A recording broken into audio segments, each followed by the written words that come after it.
बोले श्री वृंदावन बिहारी लाल की, श्री राधा रानी सरकार की, श्रीमद् भागवत महापुराण की, श्री राधे गोविंद सरकार की, गौ माता की, सद्गुरुदेव भगवान की, जय जय श्री राम, जय जय श्री राम, जय जय श्री राम। निताई गौर हरि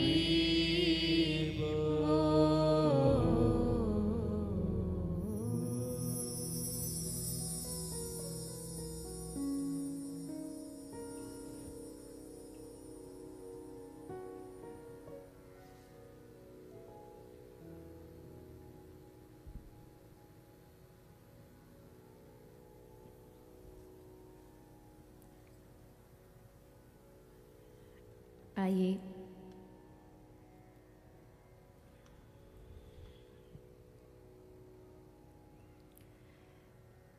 चित सार सिंधु सर्वस्व भगवान श्री राधे गोविंद के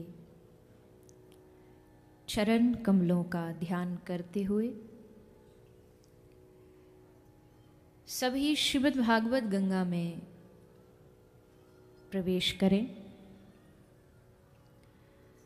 पधारे हुए सभी हरिभक्तों वैष्णव जनों के चरणों में व्यासपीठ की ओर से आप सभी को मेरा प्रणाम।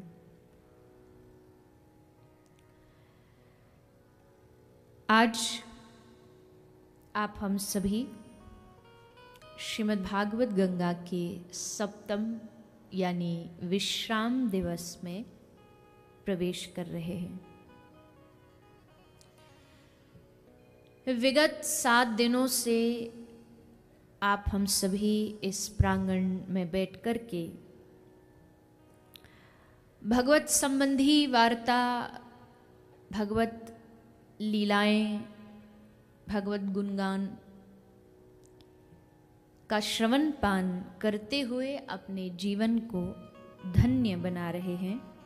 और आज इस कथा गंगा का विश्राम दिवस, 7 दिन से भागवत गंगा बह रही है, आप हम सब उसमें स्नान कर रहे हैं, डुबकियां लगा रहे हैं, अपने जीवन को धन्य कर रहे हैं। और जैसा कल भी कहा था कि जो कथा में डूब जाता है समझिए वो पार हो जाता है, जो पानी में उतरने से डरता है वो तो पार हो ही नहीं सकता। तो जो भागवत में डूबने को तैयार है उसको भागवत डुबाती है, प्रेम में, आनंद में, रस में। और जो केवल छींटा लगाते हैं, जैसे बहुत सारे लोग गंगा स्नान के लिए जाते हैं, हरिद्वार, काशी, कहीं भी, तो गंगा में उतरने से डर लगता है या ठंडी पड़ रही है तो जल ठंडा होगा, ये डर रहता है। सो क्या करते हैं, 2-4 बूंद लेकर के छींटा मार लेते हैं कि गंगा स्नान हो गया, एक प्रकार का ड्राई क्लीन हो गया। लेकिन वो आनंद उस छींटे में नहीं है जो आनंद बीच गंगा की धार में जाकर के नाक बंद करके डुबकी लगाने में है। एक डुबकी टप्पू के नाम की, दूसरी उसके पापा के नाम की, तीसरी इसकी, चौथी उसकी। केवल छींटे मारने से डुबकी का आनंद नहीं आएगा। ठीक उसी तरह श्रीमद् भागवत के केवल जो अपने आप को डूबने से डरता है कि नहीं नहीं इतनी सी बस कथा सुना दीजिए कि घर में सुख शांति रहे, मन थोड़ा सा शांत रहे, ज़्यादा हमको भगवान भगवान की ओर डूबने की कोई आवश्यकता नहीं। वहाँ डूब जाएंगे तो फिर यहाँ संसार से थोड़ा रुझान कम हो जाएगा। तो इसलिए ज़्यादा नहीं, बस ऊपरी ऊपरी सुना दीजिए। तो भागवत उनके लिए बस एक आयोजन बन के रह जाता है। ये आयोजन हुआ, 7 दिन सुना, अच्छी अच्छी बातें कही। ध्यान रखिएगा, अच्छी बातों से जीवन में बदलाव नहीं आता है। अगर कहने वाला केवल बातों को कह रहा है और उसके जीवन में वो चीजें नहीं है, तो कितना भी कहे उससे समाज में बदलाव नहीं आएगा। मजा तो आएगा। कई लोग आते हैं, 7 दिन कथा हो जाती है, 7वें दिन आते हैं मिलने के लिए और आके कहते हैं बड़ा मजा आया 7 दिन कथा में। बस जैसे ये शब्द कान में आता है, मुझे लगता है मेरी 7 दिन की मेहनत खराब हो गई। क्यों? अगर इसको केवल 7 दिन में मजा ही आया तो मेरा कहना विफल हो गया। क्योंकि श्रीमद् भागवत मजे के लिए नहीं है। मजे के लिए तो दुनिया में कितने सारे साधन हैं, कहीं चले जाओ। जैसे वृंदावन, जैसे धाम घूमने के लिए नहीं है। घूमने के लिए दुनिया में बहुत सारी जगह हैं, पर धाम घूमने नहीं जाया जा सकता।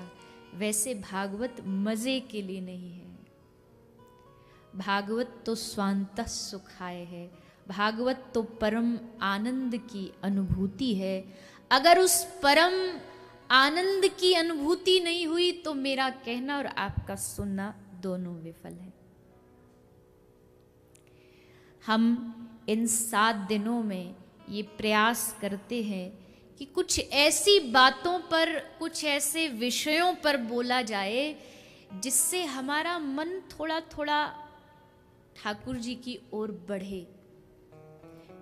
औरों का तो मुझे पता नहीं, पर ये जो व्यासपीठ है जिसको आप 7 दिन से सुन रहे हैं, इस व्यासपीठ का तो एक ही उद्देश्य है कि कथा सुन के, अगर कथा से पहले आपके घर में भले 5 सदस्य हो, लेकिन कथा सुनने के बाद आपके घर में 6 सदस्य हो जाएं। 6 सदस्य कौन? बोले 5 तो पहले से ही थे, 6वें श्री ठाकुर जी हमारे घर के सदस्य बन जाएं, वो हमारे घर के संबंधी बन जाएं।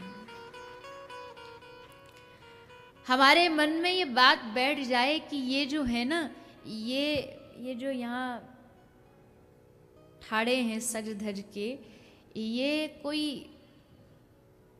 दिखावटी नहीं है, ये मेरे हैं, ये हमारे हैं, ये अपने हैं। ये जिस दिन हमारे हृदय में बात बैठ जाएगी, 100 बातों की एक बात, सारे बंधन अपने आप छूट जाएंगे। अभी तक हमारे मन में दुनिया मेरी है, अभी तक हमारे मन में पड़ोसी मेरा है, बीवी मेरी है, बच्चे मेरे हैं, पर ठाकुर जी अभी तक हमें अपने से नहीं लगते। जिस दिन ये अपने लग जाएंगे, सारा माया का चक्कर ही खत्म हो जाएगा। तो कथा का तो यही उद्देश्य है। इस कथा का उद्देश्य मैंने पहले ही कह दिया था, ना कोई यश प्राप्त करना है, ना कोई प्रतिष्ठा पाना, ना कोई नाम पाना है। इस कथा का उद्देश्य एकमात्र भगवान और उनकी भक्ति है। भक्ति, ऐसी भक्ति जो एक बार हृदय में आ जाए, एक बार जीवन में आ जाए। अस विचारी जे परम सयाने, भुक्ति निरादर भक्ति लुभाने। भुक्ति का भी निरादर कर दे भक्त भक्ति के सामने। भगवान भी पूछें कि बता तुझे क्या चाहिए, तो एकमात्र भक्ति का आश्रय भगवान से लें, क्योंकि भक्ति रैव परो लाभ। इस दुनिया में सबसे बड़ा लाभ, प्रॉफिट क्या है? तो शास्त्र आदि पुराण कह रहा है भक्ति रैव परो लाभ। सबसे बड़ा लाभ है जिसके जीवन में भक्ति आ गई, समझिए वो बड़ा प्रॉफिट में है, वो बड़ा लाभ में चल रहा है। देखो भैया, कोई बुरा माने भला माने आप जानो, हम तो यात्री हैं, कल अपने घर जाएंगे। पर एक बात मान लीजिएगा, प्रॉफिट असली वो नहीं है जिसको हम मुनाफा गिनते हैं। अच्छा, एक थी फैक्ट्री, 2 हो गई, आहा भागवत जी की कृपा हो गई। ये प्रॉफिट नहीं है, ये लाभ नहीं है। लाभ है जब हमारे हृदय में हमारा मन करने लगे, अजी हमने 7 दिन कथा सुनी, अब तो कम से कम हमें थोड़ा माला भजन कुछ शुरू करना चाहिए। मन करे हाँ अब तो हमें घर में ठाकुर जी लाने चाहिए, रोज उनकी सेवा करनी चाहिए। ये परम लाभ है, जीवन का ये परम लाभ है। आज नहीं तो कल ये बात आएगी तो समझ में हम सबके, भले आज ना रही हो, आज लग रहा हो क्या होना जाना भक्ति से, अरे मौज करो, खाओ पियो, घूमो फिरो, ऐश करो, अभी तो लंबा जीवन है। पर एक दिन किसी संत कृपा से, गुरु कृपा से, भगवत कृपा से ये बात बुद्धि में आ जाएगी कि नहीं, ये जीवन ऐसे ही व्यर्थ गंवाने के लिए नहीं मिला है। केवल पशु की भांति केवल खाना पीना सोना नहीं है, इस जीवन का कोई एक उद्देश्य है, इस जीवन का कोई लक्ष्य है। वो चूक गए तो फिर चूक गए, फिर मानव जोनी मिलने वाली नहीं है। 84 लाख में एक बार मिला है मानव शरीर, वो मानव शरीर जिसको पाने के लिए देवता भी तरसते हैं। भागवत जी की जो देवस्तुति, उसमें देवता कह रहे हैं भगवान जन्म दे दो। कहाँ जन्म दे दो? भारत में। अहो अमीशाम किमकारी शोभनम प्रसन्न एशाम स्वदित स्वयं हरि। भारत भूमि में जन्म दे दो प्रभु, मानव बना के भारत में भेज दो। कौन मांग रहे? देवता मांग रहे हैं। और हम क्या मांगते हैं? भगवान स्वर्ग दे दो। और स्वर्ग के देवता क्या मांग रहे हैं? कि मानव बना दो। कैसा उल्टा चक्कर है। क्योंकि देवता जान चुके हैं स्वर्ग योनि में, देव योनि में सुख मिल जाएगा, सुविधाएं मिल जाएंगी, पर भगवान नहीं मिलेंगे। भगवत प्राप्ति के लिए तो मानव योनि में भक्ति ही करनी पड़ेगी। अच्छा चलिए, 7 दिन हो गए आपको कथा सुनते सुनते, थोड़ा तो समझ में आया होगा। देव योनि बड़ी है या मानव योनि बड़ी है? बड़ा खतरनाक क्वेश्चन है। देव योनि मतलब देवता बड़े हैं या मानव बड़े हैं? मानव, देवता नहीं है। ये वैसा ही प्रश्न है, पहले मुर्गी आई या अंडा? अच्छा चलिए एक उदाहरण से समझिए। एक राजा ने घोषणा की अपने राज्य में कि भैया मेरे पास कुछ देने को है, जितने भी राज्य के लोग कोई लेना चाहे तो कल सुबह सभा में उपस्थित हो जाना। तो राजा की बात सुन के तो पूरे अगले दिन पूरी सभा भर गई लोगों से। क्या है राजा जी देने के लिए? तो राजा जी ने कहा देखिए ये है चांदी और ये है लोहा। एक काम करिए, सब एक एक करके आइए लाइन से, और जिसको जो चाहिए, चांदी चाहिए या लोहा चाहिए, ले जाइए। सब आने लगे। अच्छा, अब आप अगर उस लाइन में लगे होते, हम लगे होते, तो चांदी लेते कि लोहा लेते?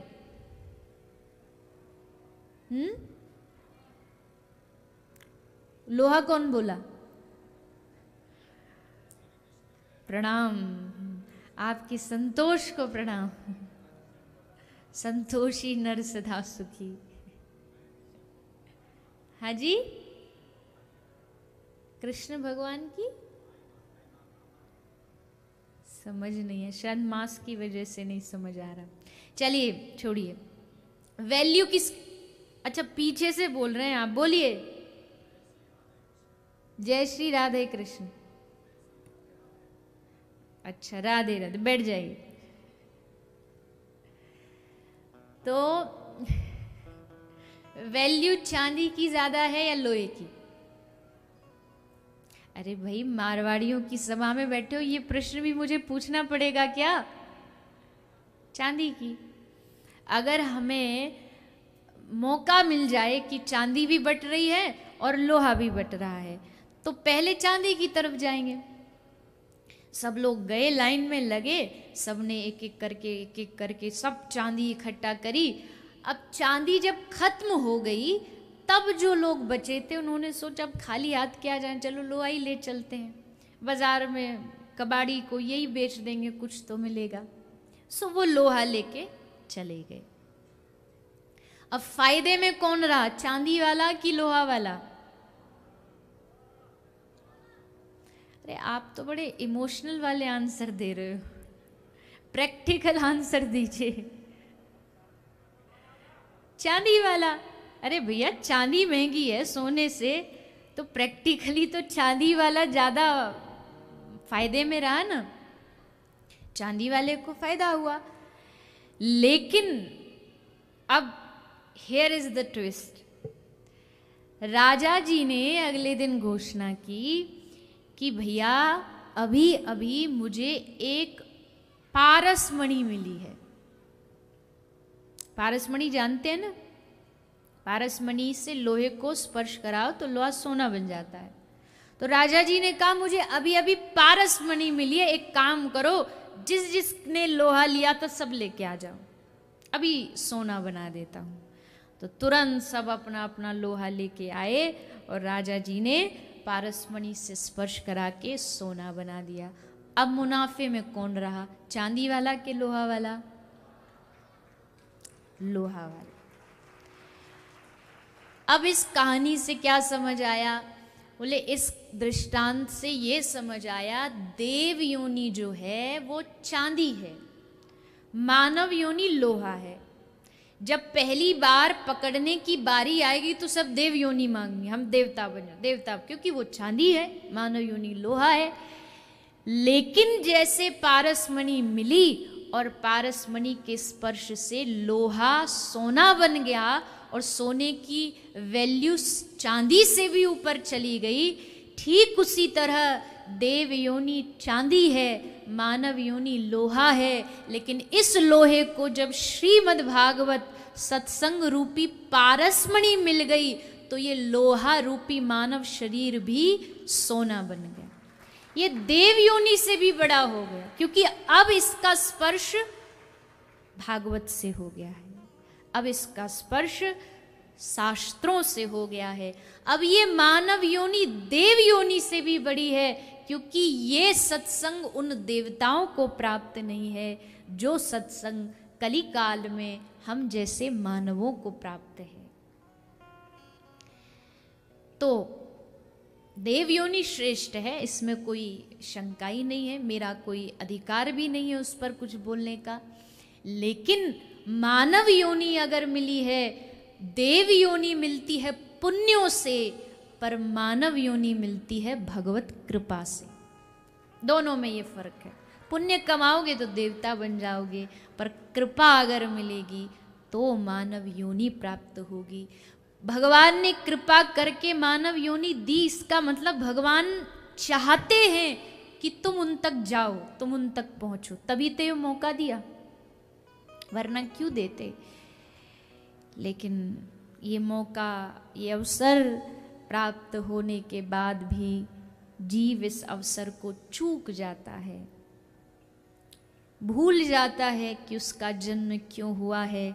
जब जब भक्ति की बारी आती है तो कह देता है जी हमारे पास समय कहाँ है। अरे जिसने समय दिया है, अगर उसी के लिए समय नहीं तो हमसे बड़ा मूर्ख कौन होगा।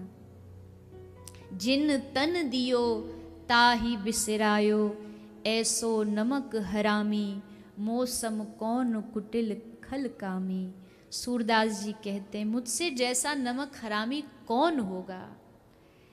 जिसने तन दिया, जिसने जीवन दिया, जिसने समय दिया, जब उसकी बारी आती है तब हम बड़े आसानी से कह देते हैं कहाँ समय है हमारे पास। भैया समय तो निकालना पड़ता है, वक्त तो निकालना पड़ता है। समय सबके पास है, बस फर्क इतना है कौन उस समय का, उस वक्त का कहाँ उपयोग कर रहा है। साधुओं के पास भी 24 घंटे होते हैं, संसारी के पास भी 24 ही होते हैं। कोई 25-26 तो होते नहीं, 24 ही है सबके पास। पर वो उस 24 घंटे का उपयोग करना जानते हैं। तो समझ जाइए, भक्ति जिसके जीवन में आ गई, माया सगी न तन सगो, सगो न ये संसार, परशुराम या जीव को सगो सुसिरजनहार। जो इस जगत का सृष्टि करता है, वास्तविकता में वही हमारा असली संबंधी है। जी साहब, इसलिए इस बात को मन में बिठाना पड़ेगा।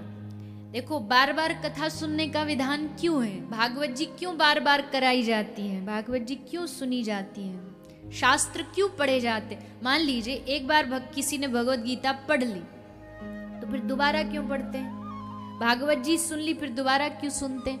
बोले ये जो मन है ना, ये बड़ा कठोर है, एक बार से इसकी समझ में आने वाली नहीं है। जैसे एक नारियल हो, ठीक है, उस नारियल को फोड़ना हो, एक बार मारो। अब कोई पहलवान हो तो अलग बात है, मुझ जैसा कोई हो तो कई बार किसी के मुहूर्त में कोई बुला लेता। वैसे तो मैं मेरी सामर्थ्य नहीं जाने की, पर कई बार गलती से कोई बुला लेता है, कोई दुकान उकान के मुहूर्त में, तो सबसे ज्यादा डर मुझे इसी बात का है, तब नारियल फोड़ना पड़ेगा और एक बार में फूटेगा नहीं।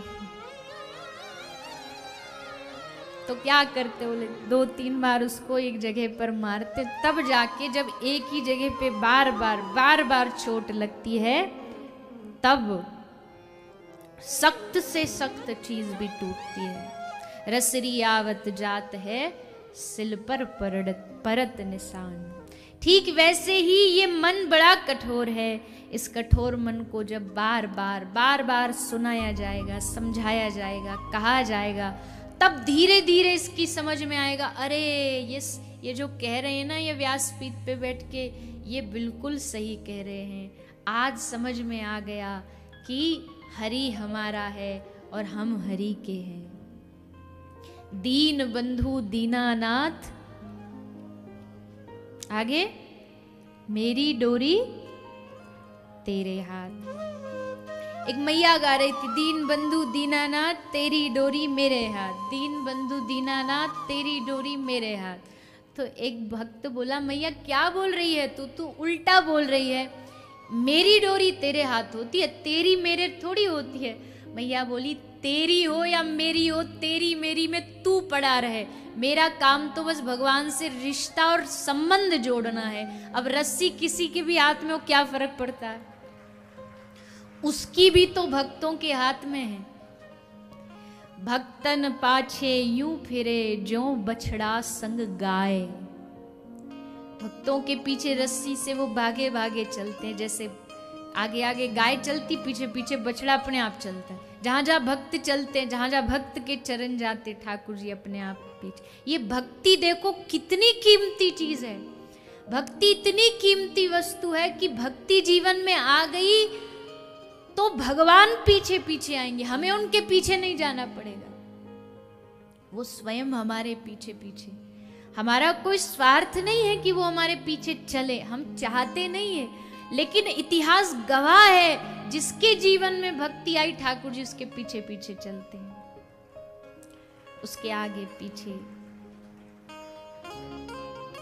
जो भक्त आदेश करता ये करना पड़ेगा, ठाकुर जी कांपते हुए भयभीत हुए करते हैं, जी करना पड़ेगा। कर्माबाई ने कहा खिचड़ी खानी पड़ेगी, तो जगन्नाथ प्रभु जगन्नाथ के 56 भोग को त्याग करके राजस्थान में कर्मा की खिचड़ी खाने आ जाते। और कैसी खिचड़ी बनाती कर्मा, आहा। सुबह सुबह जगने में देर हो गई, स्नान हुआ नहीं, सोचा ठाकुर जी आ जाएंगे, तैयार नहीं देखेंगे भोजन तो लौट जाएंगे। सो बिना स्नान किए खिचड़ी बनाने बैठ गई। खिचड़ी बनाने बिना स्नान किए बैठ गई। अब बैठी है, अब खिचड़ी बनने में समय लगता, सोचा बैठी बैठी दातुन कर लेती हूँ, थोड़ा समय बच जाएगा। दातुन करने लगी। सोई खिचड़ी बाहर उबल के बाहर आने लगी तो आसपास ढूंढा, चम्मच चमचा कुछ मिले, कुछ नहीं मिला, सो दातुन से लेके खिचड़ी को घुमा दिया।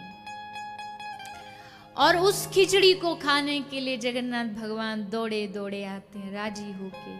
थारी भर के लायो खिचड़ो, ऊपर घी की बाट की, जीमो महाराज शाम धड़ी, जिमावे बेटी जाट की। क्या है ये? भक्तन पाछे यूं फिरे, जो बछड़ा संगाए। छोटे से नामदेव ने, नामा वामदेव की पुत्री का पुत्र, वामदेव जी कह के गए बेटा भगवान को भोग लगा देना दूध का। तो नामदेव पूरी रात ये सोच सोच के नींद नहीं आई, आहा कल सुबह उठूंगा, ठाकुर जी के लिए सुंदर सुंदर स्वादिष्ट सा दूध बनाऊंगा, उसमें मिश्री डालूंगा, केसर डालूंगा। पूरी रात नींद नहीं आई ये सोच सोच के उत्साह में।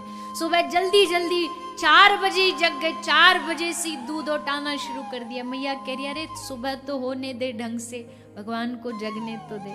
पर नामा को कुछ होश नहीं है, बस ओटाया दूध, मिलाई चीनी, भगवान के सामने रखा, पर्दा लगाया, आओ प्रभु भोग लगाओ। पर्दा खोला, खोल के देखा तो दूध तो वैसा की वैसा रखा है। नाना जी तो कह के गए थे भगवान को पिलाना है, पर ये तो पिए ही नहीं। फिर पर्दा लगाया, अब पी लेंगे, फिर नहीं पिया, सोचा कोई कमी रह गई, दोबारा गर्म करके लाए। 1 दिन नहीं पिया, 2 दिन नहीं पिया, 3 दिन नहीं पिया, नामा भी भूखे रहे। नामदेव ने कह दिया जब तक तू नहीं पाएगा मैं नहीं पाऊंगा। और तीसरे दिन तो प्राणों की बलि देने के लिए तैयार हो गए। छुरी निकाल लिया, आज ये शरीर किस काम का, तू मुझसे रूठा हुआ है, तू मेरे हाथ का पकाया दूध नहीं पी रहा, क्या काम का ये जीवन। सो प्राण त्यागने के लिए जैसे तैयार हुए, डर के मारे ठाकुर जी प्रकट हो गए और गट गट गट गट पूरा दूध पी।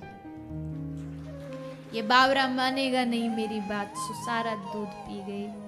पीछे से नाना जी आए, नाना जी ने कहा कैसी सेवा चल रही? बड़ी अच्छी चल रही, रोज आते हैं और रोज दूध पी के जाते। नाना जी ने सोचा लगता है इस बावरे को खुद को भूख लगती है, खुद पी जाता है, चल दिखा कैसे पीते हैं। बोले लो देखो आ जाओ। पर्दा लगाया, बोले प्रभु भगवान को आदेश दे रहे, दिखा दो पी के। ठाकुर जी बोले बावरे मूर्ति कहीं दूध पीती है क्या? तो नामदेव जी बोले मूर्ति तो बोलती भी नहीं है, आप तो बोल रहे हो। जब मूर्ति बोल सकती है तो क्या मूर्ति दूध नहीं पी सकती है?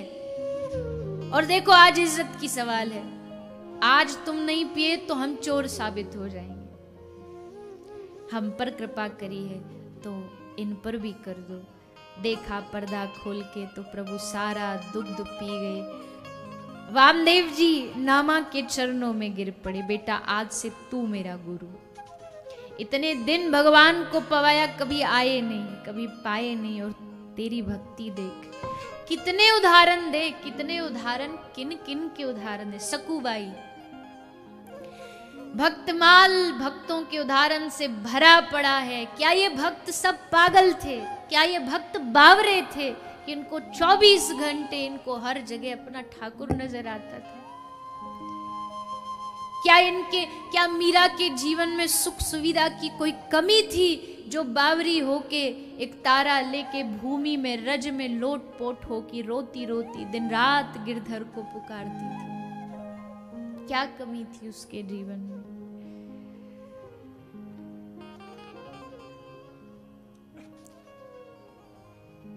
इसलिए आज ये कथा का 7वां दिन है। 7 दिन के बाद आप भी जानते हैं, आप भी खाली, मैं भी खाली। आप अपने कामों में व्यस्त, कथा कहने वाला अपने कामों में व्यस्त।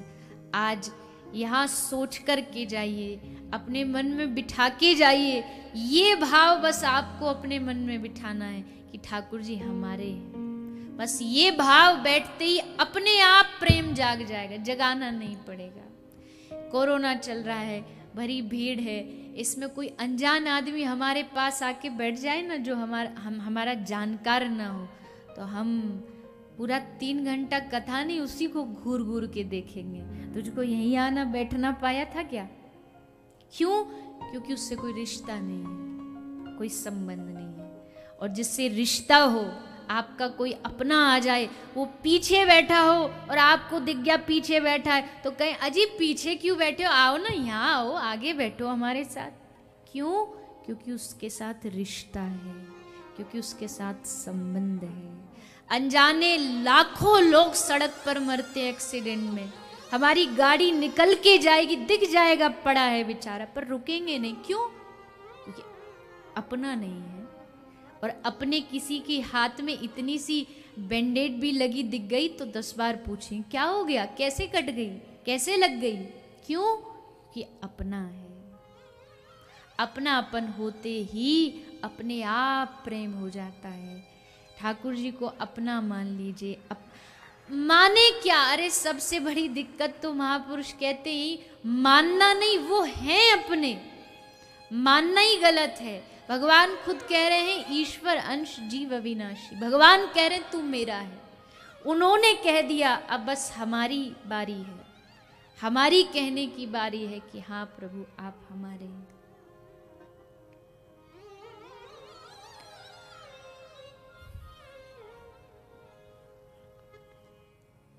यही भक्ति, यही योग, यही ज्ञान सारा। जिसने इस बात को जान लिया कि हरि हमारा है,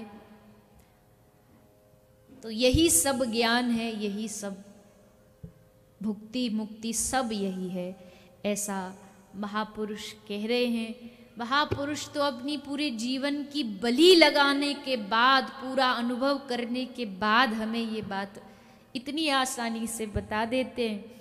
अब हम माने न माने ये हमारी मर्जी है, हम इसको अपनाए ना अपनाए। जैसे कथा में भी हजारों बातें बताई जाती हैं, अब उसमें सुनना क्या है, हमें अपनाना क्या, ये तो हम पे ही निर्भर करता है। जैसे एक हंस होता है, वो दूध में से दूध चुन लेता है, पानी छोड़ देता है। ठीक वैसे ही हमें चुनना क्या है, चुनाव क्या करना है, वो हम पर निर्भर करता है। भागवत एक प्रकार का सत्संग, एक प्रकार का बुफे है, यहाँ पर सारे आइटम्स हैं।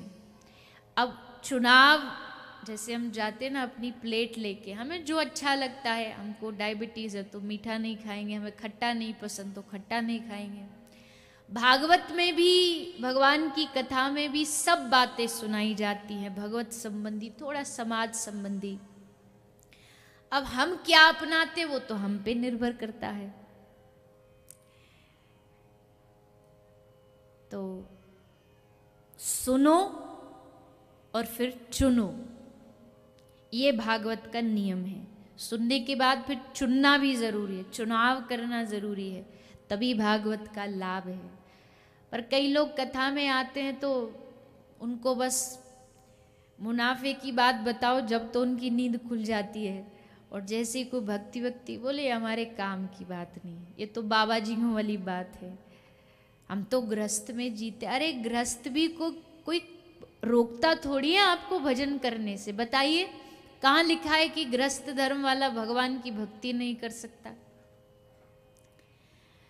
तो सुनने के बाद चुनाव करिए, सही चुनिए और उस चुनाव को अपने जीवन में ग्रहण करिए। यही भागवत का सार है, यही सत्संग का सार है। क्योंकि आज का दिन तो 7वां दिन है ना, पहला दिन तो महात्म्य का होता है, फिर बीच के 5 दिन में आपको भगवत अवतारों की कथा सुनाई जाती है, और आज जो 7वां दिन है वो कथा की सार का दिन है कि आज आप अपने घर क्या प्रसाद लेके जाओगे। आप भोजन जो कर रहे हो, प्रसाद पा रहे हो, ये तो सदा आपके पेट में रहने वाला नहीं, ये तो शरीर में एक दिन रहता है। लेकिन यहाँ की कुछ बातें ऐसी जीवन में लेके जानी है जो सदा सदा सदा के लिए हमारे जीवन में बनी रहे। जैसे आप डॉक्टर के पास जाते, डॉक्टर ऑपरेशन करता है, ऑपरेशन करने के बाद वो घर के लिए कुछ दवाइयाँ लिख के देता है, बोले ये टाइम टू टाइम लेते रहना, नहीं तो रिएक्शन हो सकता है, कुछ इन्फेक्शन हो सकता है। सो हमको ध्यान रखना पड़ता है। ठीक वैसे ही 7 दिन तो यहाँ हमने अपना इलाज कराया, हम सब ने। उसमें ये जो बोल रहे हैं वक्ता जी वो भी इसी इलाज में शामिल है। और इस ऑपरेशन को करने वाले डॉक्टर कौन है? क्योंकि डॉक्टर भी तो अच्छा चाहिए, कोई ऐसा थोड़ी चाहिए कि गए थे कराने ऑपरेशन, किडनी निकाल के रख ली। कई होते ना झूला छाप वाले डॉक्टर। एक नया नया डॉक्टर बना, तो पहला ऑपरेशन था उसका। तो पहले ऑपरेशन में थिएटर में आया, ऑपरेशन थिएटर में, ओटी में, और एक फूलों की माला अपने संग लेकर के आया। तो जो पेशेंट था वो बड़ा जिज्ञासु था, तो उसने पूछा, डॉक्टर साहब ये आप ये जो माला लाए हैं ये किस काम के लिए? डॉक्टर साहब बोले, देख भैया, मेरा पहला ऑपरेशन है, अगर सफल हो जाऊं तो तू मुझे पहना देना, और अगर नहीं हुआ तो मैं, काम तो आनी आनी है चाहे किसी के भी आए। तो ऐसे डॉक्टर से थोड़ी इलाज कराएंगे हम। अच्छा, एक डॉक्टरों की और बड़ी अद्भुत आदत हो। अच्छा पहले ये बता दो, कोई डॉक्टर तो नहीं बैठा यहाँ? तभी बोलू ना, पता लगे। आपने भी देखा होगा, आप सब कुछ पढ़ सकते हो पर डॉक्टर की हैंडराइटिंग नहीं पढ़ सकते, समझ नहीं आती, पर उसी को आप मेडिकल स्टोर वाले के पास जाके देखा तुरंत पढ़ लेगा। तो किसी ने पूछा, मास्टर जी ने पूछा बच्चे से कि बेटा ऐसा लिखा क्या होता है उस पर्ची में?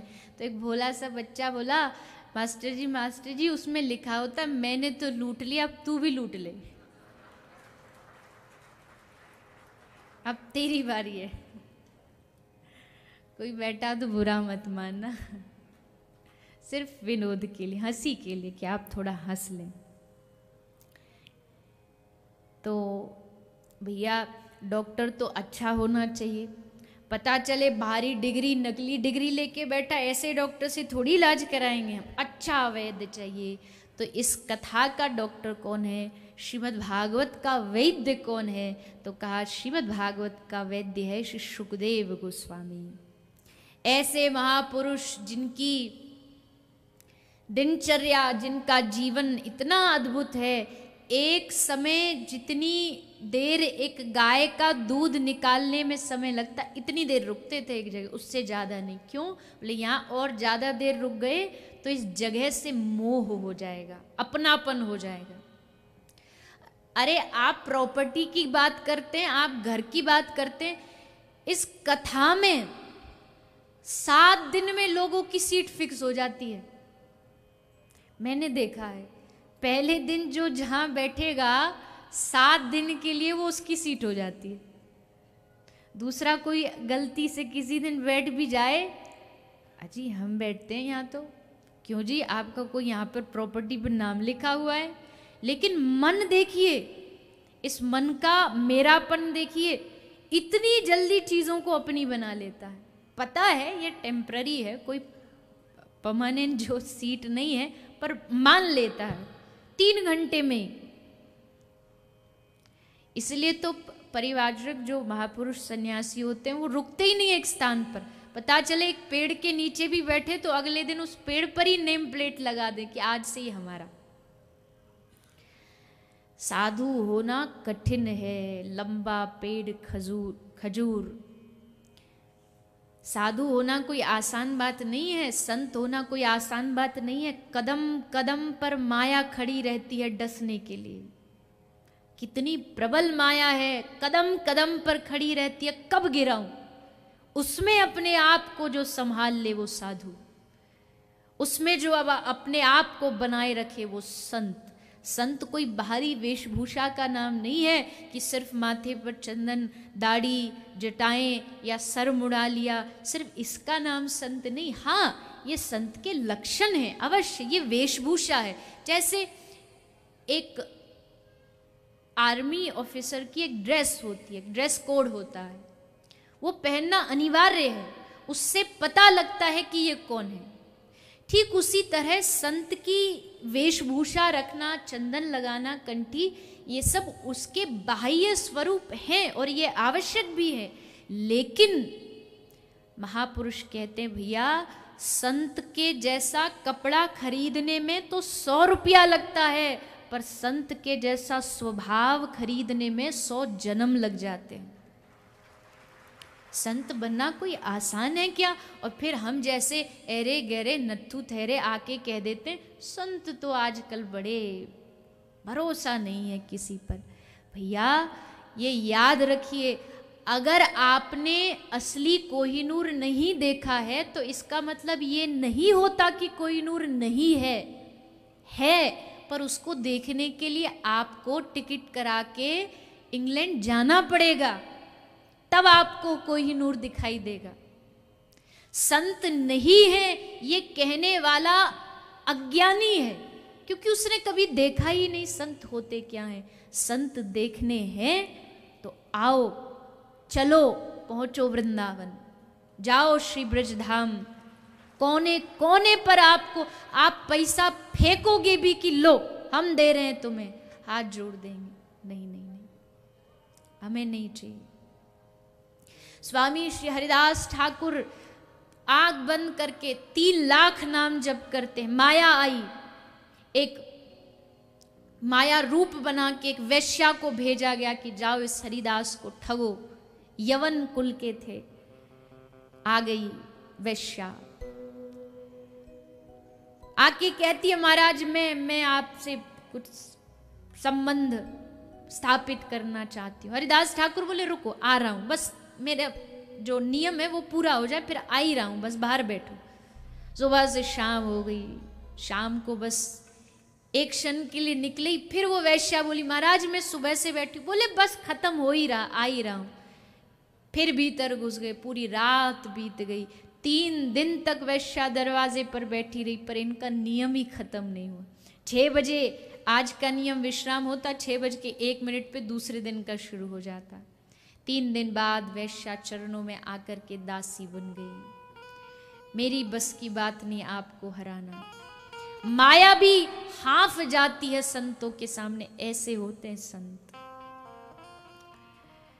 लेकिन संत को अपना जीवन बनाए रखना, मर्यादा बनाए रखना, कितना कितना संभल करके चलना होता है, क्योंकि संत खुद भी अगर संभलना चाहे तो समाज नहीं संभलने देता। ऐसे समाज से जो पार निकल पाए और अपने मन को नियंत्रित कर पाए, ऐसे महापुरुष अगर मिल जाएं इस संसार में तो चूकना मत, पांव पकड़ लेना बस, फिर छोड़ना मत। ऐसे संत मिल गए तो मतलब भगवान मिल गए, साक्षात भगवान मिले। कहाँ आते हैं भगवान बताइए? किस, यहाँ जितने आप लोग बैठे किसी ने भगवान को देखा है? आए कभी भगवान बांसुरी लेके, पीताम्बर लेके कि ले बेटा आ गए हमें कर दर्शन? भगवान नहीं आते। अनुभव हो वो अलग विषय है। भगवान अपने स्वरूप में, संत के रूप में, गुरु के रूप में हम तक पहुंचते हैं। भवत्तनूनाम, भगवान का ही जो स्वरूप होता है वो संत होते हैं, वो महापुरुष होते हैं। मिले कोई ऐसा संत फकीर, पहुंचा दे भव दरिया के तीर। ऐसा कोई संत मिल जाए जो बस इतना कह दे कि बेटा कुछ मत कर, मेरे पीछे पीछे आ जा। हमें यहाँ हैदराबाद से दिल्ली जाना हो, हमारे पास नेविगेशन सिस्टम नहीं, हमारे पास कोई रास्ते में पूछने वाला नहीं, भटक रहे हैं कैसे जाएं, तभी एक गाड़ी आगे मिल जाए और वो कहे मैं भी वहीं जा रहा हूँ, आ जाओ मेरे पीछे पीछे आ जाओ। कुछ देखने की आवश्यकता नहीं, बस सीधे सीधे उनके पीछे लग जाएं और वो ठाकुर जी के चरणों तक पहुंचा दे। तो जीवन में एक संत का होना, एक गुरु का होना बहुत आवश्यक है। और ये जो गुरु वाला सिस्टम है ना, इसमें बड़ा आजकल गड़बड़ झाला चल रहा है। मैं तो जितने लोगों से मिली हूँ पूछते गुरु हैं, ले हाँ बनाए तो थे एक, पर नाम याद नहीं, मंत्र बोलो वो तो पता नहीं क्या कहा था, कुछ सुनाई नहीं दिया था, बहुत लोग बैठे थे, कुछ बोला समझ नहीं आया, तो काहे के गुरु, कैसे गुरु? ये कोई गुरु दीक्षा होती है? ऐसे गुरु बनाए जाते हैं। तो संत महापुरुष अपने आप को मर्यादित बनाए रखते हैं और यही उनकी सबसे बड़ी कला है। तो श्रीमद् भागवत जो है ये 7 दिन की श्रीमद् भागवत, इसका सार आज हम आगे भी श्रवण पान करेंगे कि कथा सुनने के बाद आपको औषधि के रूप में क्या लेना है, जो आप कथा के बाद भी आपका जो ये 7 दिन का वातावरण है ये टूटे ना, ये छूटे ना, ये निरंतर ऐसे ही चलता रहे। तो उसका हम सब श्रवण पान करेंगे। उससे पहले आइए भागवत जी के कुछ प्रसंग शेष हैं उनका श्रवण पान करें, और उससे पूर्व एक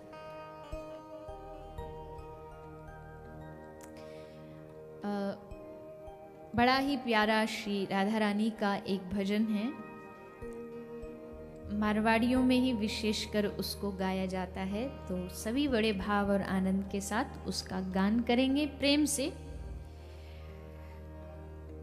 हो मीठे रस से भर्योड़ी राधा रानी लागे, महारानी लागे, हो माने प्यारो प्यारो जमुना जीरो पानी लागे। मीठे रस से भरोड़ी राधा रानी लागे, महारानी लागे, माने प्यारो जमुना जीरो पानी लागे। हो मीठे रस से भर्योड़ी राधा रानी लागे, हो महारानी लागे, हो माने प्यारो प्यारो जमुना जीरो पानी लागे। रस से भरोड़ी राधा रानी लागे, महारानी लागे, माने प्यारो प्यारो जमुना जीरो पानी लागे। ओ मीठे रस से भर्योड़ी राधा रानी लागे, ओ महारानी लागे, ओ माने प्यारो प्यारो जमुना जीरो पानी लागे। रस से भरोड़ी राधा रानी लागे,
बोलिए श्री राधा रानी सरकार की जय यमुना महारानी की। जय। तो कई लोग कहते हैं, उनको लगता है कि इस भजन में यमुना जी को कम बताया गया है, लेकिन यहाँ जो भाव है वो ये है कि यमुना जी इतनी सौंदर्यवान है, लेकिन हमारी राधा रानी के सामने वो भी फीकी लगने लगती हैं। तो सोचिए फिर श्री राधा रानी कितनी सौंदर्यवान होंगी। श्री राधा रानी के उपमान को बढ़ाने के लिए यहाँ यमुना जी की तुलना की गई है। बाकी इसमें श्री यमुना जी का कोई अपमान नहीं है, अपराध नहीं है। तो ऐसी श्री राधा रानी हम सब पर कृपा करें। 7 दिन तो कृपा की ही है उन्होंने, तभी उनकी चरित्र कथा सुनने का अवसर प्राप्त हुआ है, आगे भी निरंतर होता रहे। तो अब श्री सुखदेव जी राजा परीक्षित को भगवान की शेष द्वारिका लीलाओं को श्रवण करा रहे हैं। भगवान कृष्ण का विवाह माता रुक्मिणी जी के साथ हुआ, आप सबने कल उसको श्रवण किया। माता रुक्मिणी जी का हरण किया गया भगवान कृष्ण के द्वारा, द्वारिका लाए, विधिवत विवाह हुआ। प्रथम पुत्र हुआ प्रद्युम्न, भगवान कृष्ण के सबसे बड़े पुत्र हुए। प्रद्युम्न का चरित्र भी बड़ा सुंदर है, कैसे सम्रासुर उनको ले गया और अंत में सम्रासुर को मार करके वो वापस आए हैं। तो ये भगवान कृष्ण की पटरानी रुक्मिणी जी हुई। 8 पटरानियां हैं, तो 8 के नाम हम सुन लेते हैं, क्योंकि सबका चरित्र सुनने का तो अभी समय नहीं है। तो पहली रुक्मिणी जी हैं, दूसरी जामवती जी हैं, जामवंत महाराज की पुत्री, पार्वती जी का अवतार। तीसरी रानी सत्यराजित की बेटी हैं, जिनका नाम सत्यभामा है, जो पृथ्वी का अवतार है। चौथी रानी जिनका अभी अभी वर्णन आया, यमुना जी, कालिंदी, सूर्य भगवान की पुत्री हैं, ये भगवान की चतुर्थ पटरानी है। 5वीं पटरानी मित्रविंदा, 6वीं पटरानी नग्नजीत की पुत्री सत्या, 7वीं पटरानी भद्रा और 8वीं पटरानी मध्य प्रदेश की राजकुमारी लक्ष्मणा। तो ये भगवान की 8 मुख्य पटरानियां हैं। उसके उपरांत 16,100 रानी, 16,000 जो रानियां हैं। एक भौमासुर नाम का दैत्य था, नरकासुर भी इसका नाम है। इसने 16,000 कन्याओं को बंदी बना लिया। सोचा जब 1 लाख हो जाएंगी तब इन सब के साथ ब्याह करूंगा, वर्ल्ड रिकॉर्ड बनाऊंगा। तो भगवान तो अनाथों के नाथ हैं। सब कन्याओं ने भगवान को मन ही मन आह्वान किया, पुकारा। तो द्वारिका नाथ पधारे, इसके साथ युद्ध किया, इसको हराया और सब कन्याओं को मुक्त कर दिया। और यहाँ बड़ी सुंदर बात ये हुई कि भगवान ने सबको कहा कि तुम सब अपने अपने घर चली जाओ, किंतु कन्याओं ने निवेदन किया कि हे नाथ, आप तो जानते हैं हम इतने दिन इस कारागार में रही हैं, लोग माता जानकी को नहीं छोड़े तो हमें क्या छोड़ेंगे। उन पर प्रश्न उठाया गया। तो प्रभु, हमारा कोई इस संसार में नहीं है, ना परिवार है, हमारे केवल और केवल आप हैं, आप हमें स्वीकार करिए। भगवान ने सबको स्वीकार किया, सबके साथ विवाह किया। इस प्रकार भगवान की 16,108 रानियां हुई। कहते हैं कि वेद के 3 कांड हैं, ज्ञान कांड, उपासना और कर्म कांड। इन तीनों के जो मंत्र हैं वही 16,100 रानियां बन के आई हैं। ज्ञान कांड के 4,000 मंत्र, कर्म कांड के 80,000 मंत्र और उपासना कांड के 16,000 मंत्र। तो वो जो 16,000 हैं वही भगवान की रानी बन के पधारी हैं और इनके साथ भगवान ने विवाह किया। तो ये भगवान की विवाह की श्रृंखला। इसके बाद सब रानियों को 10-10 पुत्र हुए और 1-1 बेटी हुई। तो आज तो कथा विश्राम हो ही जाएगी, घर जाके कैलकुलेटर खोलना और फिर हिसाब लगाना ठाकुर जी के खानदान का। कृष्ण लीला बड़ी अद्भुत है, बड़ी क्या कहें, कहाँ तो वैराग्य की बातें करने पर आए तो इनसे बड़ा कोई वैरागी नहीं, और ग्रस्त करने पर आए तो ग्रस्ती नहीं। ठाकुर जी की ये सब लीलाएं हैं, इनमें कहीं कोई प्रश्न उठाए तो उसकी भूल है। तो 16,100 रानियों के उपरांत जरासंध की कथा ही, भगवान ने जरासंध का उद्धार करवाया, राजा नृग पर कृपा की, और साथ ही साथ पौंडरक नाम का एक राजा था जो अपने आप को भगवान का अवतार घोषित करता था कि मैं भगवान का अवतार हूँ, और थोड़ी उसको थोड़ी विज्ञान की कलाएं आती थी, तो थोड़ा मेकअप वेकअप करना भी जानता था, तो मेघवर्णम वैसा स्वरूप बना लिया। पीछे से वो जो चक्र चलता है वो चक्र लगवा लिया, पीछे मोटर कनेक्ट करके, थोड़ा दिमागी था, विज्ञानी था, तो चक्र चल गया, वासुदेव भगवान बैठे हैं, आशीर्वाद दे रहे हैं। और हद तो तब हो गई, भगवान कृष्ण को खुला लेटर भेज दिया। उद्धव जी को भगवान कह रहे हैं, उद्धव जी एक पत्र आए, जरा पढ़ के सुनाइए। तो पत्र खोला गया, पत्र में सबसे पहले लिखा था, नकली कृष्ण को असली कृष्ण का आशीर्वाद। ठाकुर जी बोले, प्रणाम भगवान कृष्ण, असली वाले पधार गए हैं, अब नकली हमारा तो काम खत्म। अगर तुम चाहते हो हम तुम्हारे प्राणों को बख्श दें तो आओ हमारे सामने समर्पित हो जाओ, हम माफ कर देंगे। नीचे लिखा था, असली द्वारिकाधीश। तो ठाकुर जी ने कहा, उद्धव जी सेना तैयार करो, असली भगवान से एक बार मिल ही आते हैं, हम भी आशीर्वाद ले आते हैं। तो प्रभु गए, भगवान ने पौंडरक का उद्धार किया, पर न जाने कौन से गुण पर दया निधि रीझ जाते। भगवान ने कहा, ये मेरा बड़ा भक्त है। क्यों? बोले, मेरा जैसा बनने के लिए उसको कितना मेरा ध्यान करना पड़ता होगा। अगर आप किसी को कॉपी करते हैं तो आपको उसकी हर एक चाल, उसकी बोलने का तरीका, हाव भाव सब कॉपी करना पड़ता है। उसके लिए आपको उसके बारे में सोचना पड़ता है। भगवान इसी बात पे खुश हो गए कि मेरे लिए कितना सोचता होगा, और जितनी देर मेकअप में समय लगाता होगा उतनी देर तो मेरा ही ध्यान रहता होगा। कृष्ण की आंखें ऐसी हैं, उनकी मुस्कुराहट ऐसी, बस इसी पे ठाकुर जी प्रसन्न हो गए और कृपा कर दी पौंडरक के ऊपर। पर देखिए, उस समय तो एक पौंडरक था, कली काल में तो गिनती नहीं है पौंडरकों की, और साउथ इंडिया में तो कोई गिनती नहीं है। हर दूसरा तीसरा जो होता है वो भगवान ही घोषित हो जाता है। संत तो रहे ही नहीं, बचे ही नहीं। जो देखो सीधा फलाने भगवान, श्री श्री 1008, इनके नाम के आगे पीछे पता नहीं, इतने तो नाम के आगे पीछे पद लगा देते हैं कि नाम लो भी तो कैसे लो, डर लगे। और एक आध नाम में कोई पद में चूक हो जाए ना तो रूठ के और बैठ जाते हैं। हर आदमी भगवान बनने चला, इंसान बनना आया नहीं, भगवान बनने चल दिए।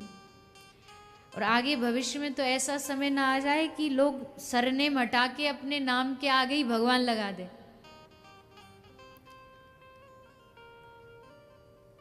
मर्यादा में रहना चाहिए, संतों को संत रखने दीजिए, भगवान को भगवान, देवताओं को देवता। हमने सबको मिक्स कर दिया, सबको एक बना दिया। और खासकर माताएं जो होती हैं वो बड़ी भोली होती हैं। कोई कह दे हमसे उनसे कि तुम्हारी इच्छा पूरी हो जाएगी, आ जाओ, ये बाबा जी फलाने कुछ बांध देते हैं, इच्छा पूरी हो जाएगी, बस लंबी लाइन लगा देंगे। हाँ, हाथ देखो महाराज, हमारा हाथ देखो। और हाथ देखने में क्या होता है, क्या बोलेगा वो?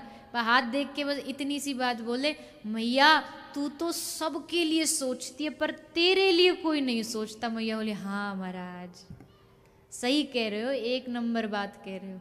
क्योंकि सबको लगता ही यही है कि मैं सबके लिए कर रही हूँ, और कोई तो। और भाइयों का हाथ देखना तो हाथ देख के बोलो, आप कमाते बहुत हो पर टिकता नहीं है। हाँ महाराज सही कह रहे हो, टिकता नहीं है। अब टिके कहाँ से? जितना आता वो कम ही लगता है, तो टिकेगा ही नहीं। तो इधर उधर की बातों को छोड़ो। मैं देखिए ये नहीं कहती कि कर्मकांड कोई विषय नहीं है, बिल्कुल है, और ज्योतिष एक अद्भुत शास्त्र है, इसमें कोई दोहराया नहीं है। लेकिन जो भक्त की अगर बात करेंगे तो वो भगवान पे विश्वास रखता है, उसको यदा कदा कहीं जाने की आवश्यकता नहीं है, उसे कोई भविष्य जानने की आवश्यकता नहीं। क्या करेंगे भविष्य जान के, क्या मिल जाएगा उसमें? आज कम से कम शांत तो हैं। अगर इस दुनिया में भगवान ये एक मौका दे देते ना कि सबको अपना भविष्य पता चल जाए, तो दुनिया में मार काट मच जाती। हमें पता होता कि ये होने वाला है, हमारी मृत्यु होने वाली है, तो अच्छे खासी जीवन में उदासी छा जाए। अब कम से कम अनजान है, जो होगा देखा जाएगा। जब बॉल आएगी तो देखेंगे छक्का मारना है कि कैच करना है, पर पहले से पता लग जाए कि जी ये होगा, क्या आवश्यकता है ये सब जानने की। जाही विधि राखे राम, ताही विधि रहिए, महलों में राखे चाहे झोपड़ी में वास दे, धन्यवाद निर्विवाद राम राम कही। ये वक्त का विचार है। तो भगवान अलग वस्तु होती है, देवता अलग है, और संत महापुरुष अलग हैं। कभी भी संतों को भगवान की श्रेणी में होते हैं, अभी मैंने थोड़ी देर पहले ही कहा भवतनु नाम, भगवान कई अवतार होते हैं, लेकिन कोई संत ये नहीं चाहेगा कि भगवान की भक्ति छोड़ के उसका नाम ले लिया जाए। कई लोग कहते हैं हमें तो हमारे गुरुजी ने अपना ही मंत्र दिया, उनका नाम लो बस, उनकी फोटो गले में, उनका चित्र सामने, बस वही, उसके अलावा कुछ नहीं। ऐसा कोई शास्त्र सिद्धांत नहीं है। शास्त्र सिद्धांत कहता है गुरु माध्यम है भगवान तक जाने का, लेकिन आराध्य तो हमारे कोई और हैं। तो भटकाव ना हो, ये बहुत जरूरी है, क्योंकि कलयुग में इतने पंथ बन गए हैं, इतने मार्ग बन गए हैं कि आज का आदमी इतना संशय में कि करे तो करे क्या। कोई कहता है इसका करो, सोमवार आए तो शंकर जी को चढ़ा दो, मंगल आए तो हनुमान चालीसा गा दो, शनिवार को तेल चढ़ा दो शनि देवता को। इसमें उलझ के बैठे हैं।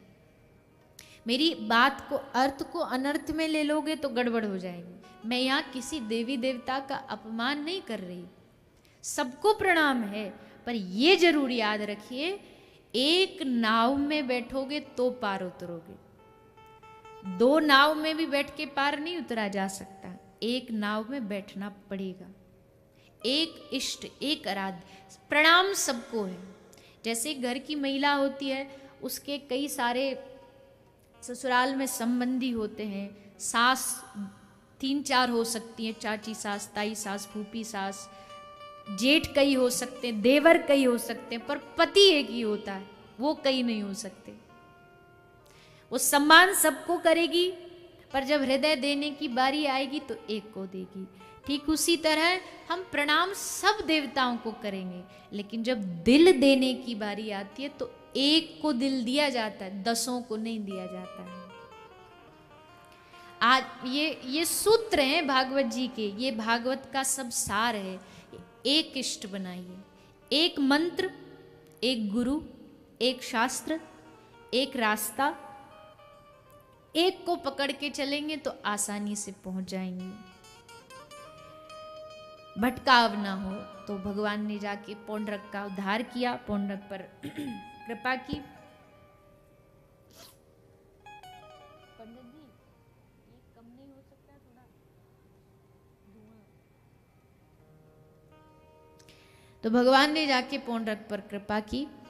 इसके उपरांत श्री हरि द्वारिकाधीश भगवान ने और भी कई लीलाएं की, लेकिन अब शुकदेव जी भगवान के एक भक्त, एक मित्र का चरित्र सुना रहे हैं।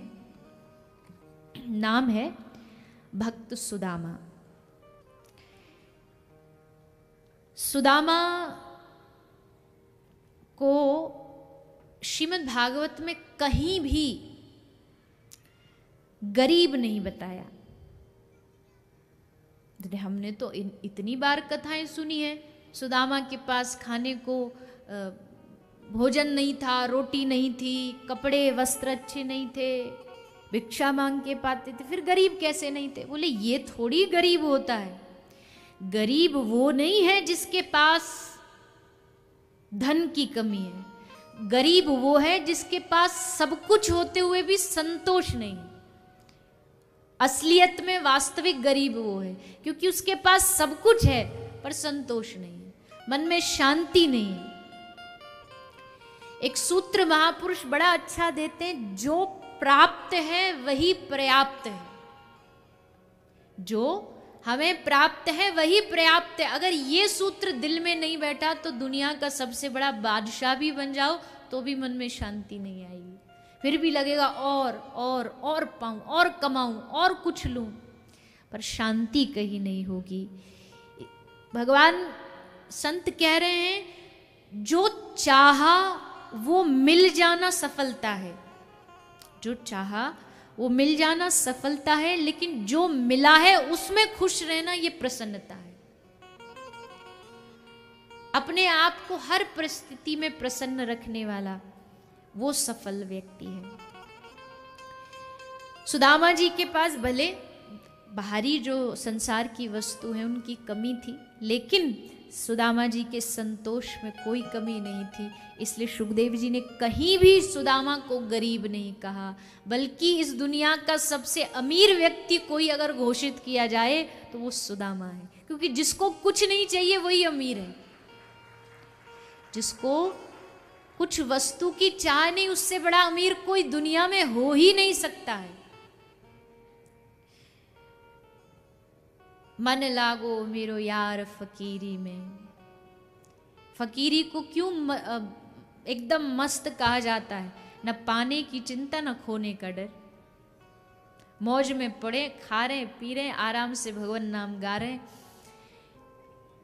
एक आदमी सड़क किनारे बैठ कर के, थोड़े उसने कुम्हार था, घड़े रख रखे थे और आराम से अपने हाथ को सर पे लगा के तकिया बना के सो रहा था मस्ती में। तो वहां से एक राहगीर गुजरा। समाज में होते ना कुछ रायचंद जो फ्री की राय बांटते हैं, यहाँ था। तो रायचंद जी बोले, कहाँ यहाँ सड़क किनारे ऐसे पड़े पड़े थोड़ी तुम्हारे सोने से थोड़ी घड़े बिक जाएंगे, उठो आवाज लगाओ, अरे कोई घड़े ले लो, घड़े ले लो, तब तो कोई लेगा। उसने कहा घड़े लेने से क्या होगा?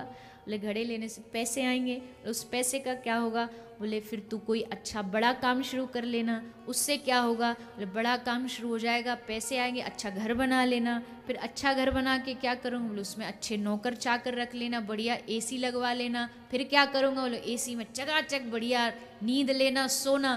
तो उसने हंसते हुए कहा वो तो मैं अब भी कर रहा हूँ, सो तो चैन से अब भी रहा हूँ। अब तुम चाहते हो मैं इतना लंबा प्रोसेस करके फिर जाऊं और वहां भी हम सब असलियत जानते हैं। मोटे मोटे गद्दों पर भी सोने के लिए नींद की गोलियां खानी पड़ती हैं। एसी है पर नींद नहीं है। तो मैं इतना घूमूं किस लिए? आदमी क्यों कमाता है? कि आराम से सुख चैन से कुछ करना ना पड़े। वो तो तू पहले भी कर सकता है, लेकिन उस लंबी जो प्रोसेस, वो जो लंबी यात्रा, उसमें हम अपना सब कुछ गवा देते हैं। सुख चैन, अपना भीतर का आनंद, शांति सब गवा देते हैं। तो इसलिए बस एक बार ठान लीजिए। मैं फिर वही बात कहती हूँ कि बुआ कुंती जैसा तो किसी में सामर्थ्य नहीं है कि दुख मांग ले, पर हाँ इतना जरूर कह दीजिए, जो दोगे उसमें खुश हैं। कम दो न दो, ज्यादा दो, सुख दो, दुख दो, बुरा दो, अच्छा दो, सब तेरी कृपा, तेरी मर्जी में हमारी मर्जी, बस इतना मिला लीजिए। तो सुदामा जी महाराज, बड़ी ही अद्भुत भक्ति है आपकी। बाल्यकाल में श्री कृष्ण से मित्रता हुई, भगवान द्वारिका चले गए और ये अपने गांव वृंदापुर आ गए। यहाँ पर विवाह हुआ, एक पत्नी थी, नाम सुशीला था, 2 बालक थे। सबका पालन पोषण भिक्षा से ही होता था। एक दिन सुशीला ने कहा, हे स्वामी, मैंने सुना है तुम्हारे मित्र द्वारिकाधीश श्री कृष्ण हैं, अरे जिसका मित्र द्वारिकाधीश कृष्ण हो, क्या उसको ऐसी जीवन जीना चाहिए कि खाने को रोटी नहीं है? एक बार जाके मित्र को कह दो, एक बार कहो मत, केवल दशा तो बता दो घर की क्या दशा है। सुदामा की आंखों में आंसू आ गए। सुशीला, मेरी भक्ति बिकाऊ नहीं है। मैंने कृष्ण से मित्रता इसलिए नहीं की कि वो मेरे दुखों को हर ले, मेरे कष्टों को हर ले, इसलिए मैंने मित्रता नहीं की। मैं भक्ति करता हूं, मैं स्वार्थ नहीं जानता।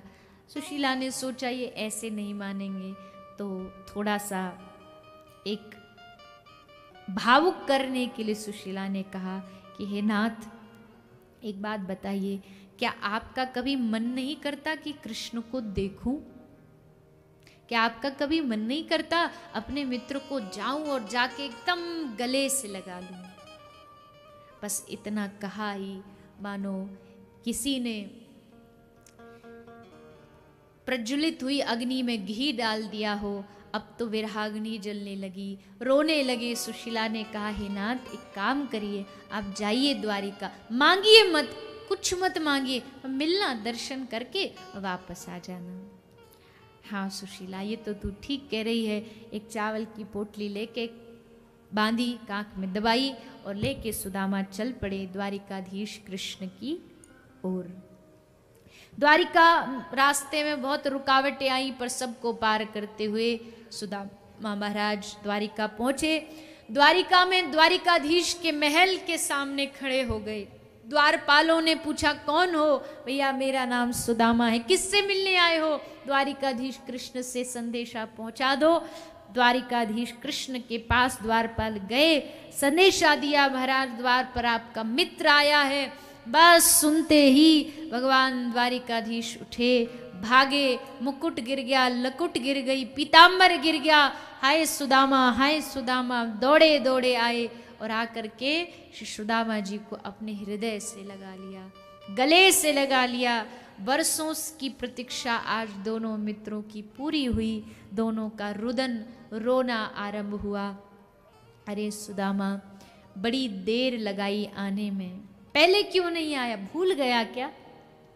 सुदामा की आंखें भर आई। कैसे कहूँ, क्या कहूँ? तुझे भूल सकता है भला सुदामा? ऐसी कौन सी रात्रि थी जब तेरी याद में ये आंखें भीगी न हों? सुदामा को ठाकुर जी ने अपने आसन पर बिठाया, पात्र मंगाया जल प्रक्षालन करने के लिए। लेकिन उसी दशा को देख करके सुदामा जी की आंखें, ठाकुर जी की आंखें भीग गईं और आंखों के अश्रुओं से भगवान ने सुदामा के चरण धोए, चरण प्रक्षालन किए और पूछा, भैया ये बता, क्या लाया है हमारे लिए? सुदामा ने कहा, मुझ जैसा गरीब भला तुम्हें क्या दे सकता है? तुम द्वारिकाधीश हो। अरे कैसी बातें करता है, कुछ तो लाया होगा। मित्र के हाथ खाली हाथ थोड़ी आते हैं। काक में पोटली दबी थी, उसको सुदामा छुपाने लगे, पर भक्त वत्सल भगवान ने छीना, खोला, पोटली में तंदुल देखे, आनंदित हो गए, मानो कोई 56 भोग लगे हो सामने। प्रसाद 1 मुट्ठी 2 मुट्ठी पाया, तीसरा मुट्ठी सब रानियों में बांट दिया। सब पाके अत्यंत आनंदित हुए। भगवान पूछ रहे, सुदामा सब घर में ठीक, कुशल मंगल, भाभी, बालक, बच्चे सब ठीक है? ठाकुर जी चाहते हैं सुदामा एक बार कहे, एक बार बोले कि कुछ ठीक नहीं है, घर की दशा ठीक नहीं है। पर धन्य है सुदामा की भक्ति। मुस्कुरा के हाँ हाँ कन्हैया, तेरी बड़ी कृपा है कृष्ण, तुम्हारी बड़ी कृपा। कुछ न मांगा और उसका परिणाम क्या हुआ? कुछ दिनों बाद जब सुदामा वापस आए, जहाँ एक टूटी फूटी झोपड़ी हुआ करती थी, वहाँ आज स्वर्ण के, सोने के महल बने हुए हैं। पूरी सुदामा की एक नगरी बसी है। पर ये कोई बड़ी कृपा नहीं है कि भगवान ने सोने की एक नगरी दे दी। कृपा ये है कि इस भारत में, इस पृथ्वी पर, इस ब्रह्मांड में अनेक राजा हुए। ऐसे ऐसे राजा जो संपूर्ण ब्रह्मांड के अधिपति स्वामी थे, जिनके नाम से धरती कांपती थी, उनका कोई नाम नहीं जानता। और एक गरीब सुदामा की आज सब बैठ कर के इतने आनंद से कथा सुनते हैं। ये केवल भगवत कृपा है। धन मिल जाना ये सुदामा को कोई रास आया नहीं। पास में एक छोटी झोपड़ी बनाई, उसी झोपड़ी में भजन किया और भगवान से यही मांगा कि हे प्रभु, मैं जहाँ रहूं, जैसा रहूं, बस आपको न भूलूं। जहाँ ले चलोगे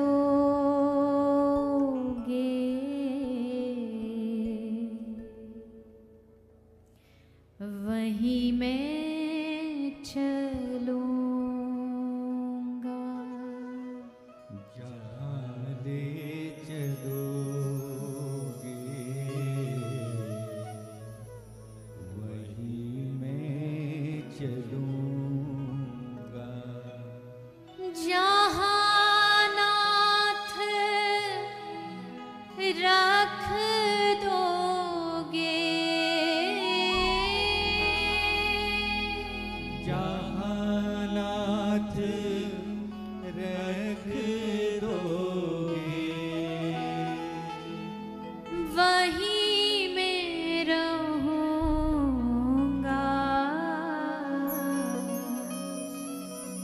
जहाँ ले चलोगे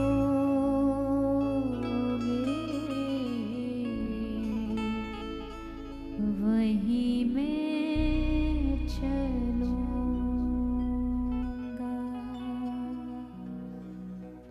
जहाँ ले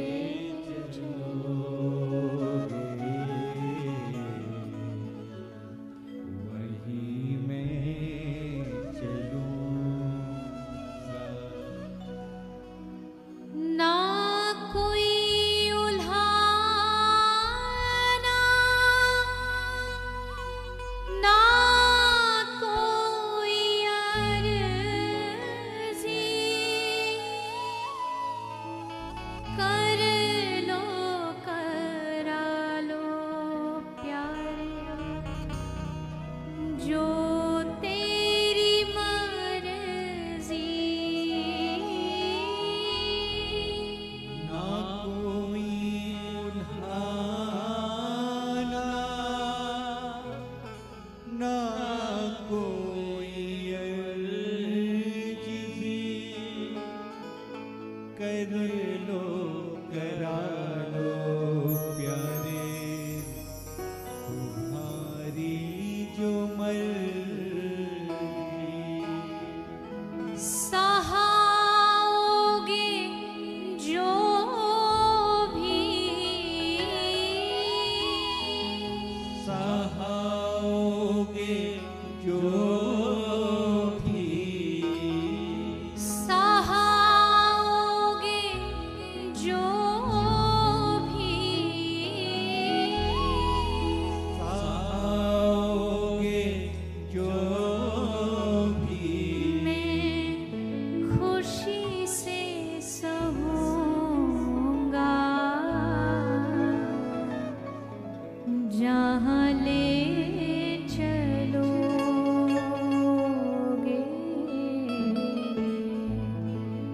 वहीं मैं चलूंगा। जहाँ ले चलोगे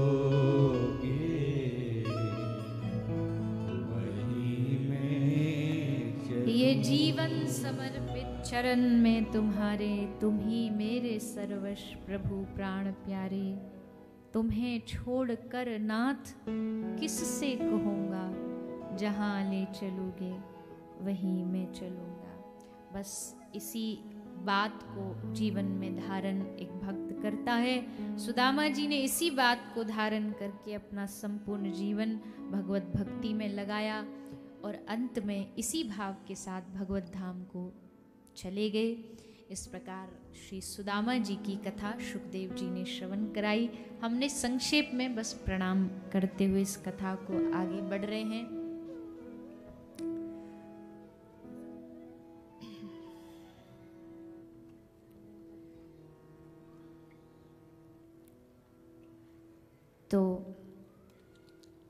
आगे भगवान श्री कृष्ण की लीला अब विश्राम की ओर है। द्वारिका लीला विश्राम होती है।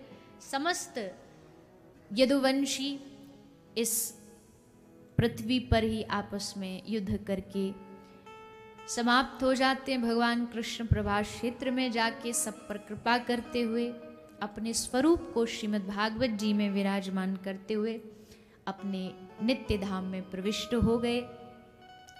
इसके उपरांत श्री सुखदेव जी ने नवयोगेश्वरों का चरित्र सुनाया। महाराज जनक पर कैसे कृपा हुई।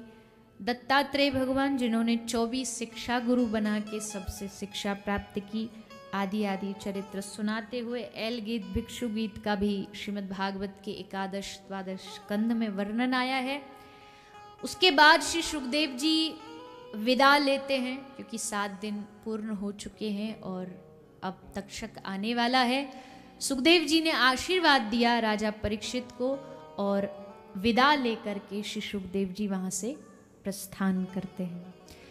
बोलिए श्री सुखदेव जी महाराज की जय। राजा परीक्षित जिन्होंने 7 दिन इस कथा को श्रवण किया, इसका चिंतन मनन करते हुए अपनी आत्मा को भगवान में लीन कर दिया। तक्षक आया, शरीर को डस के चला गया और राजा परीक्षित का उद्धार हुआ।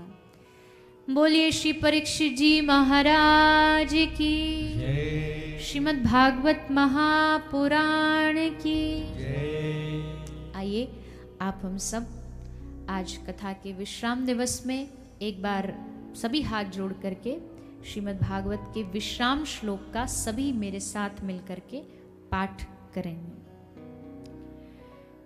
नाम संकीर्तनम यस्य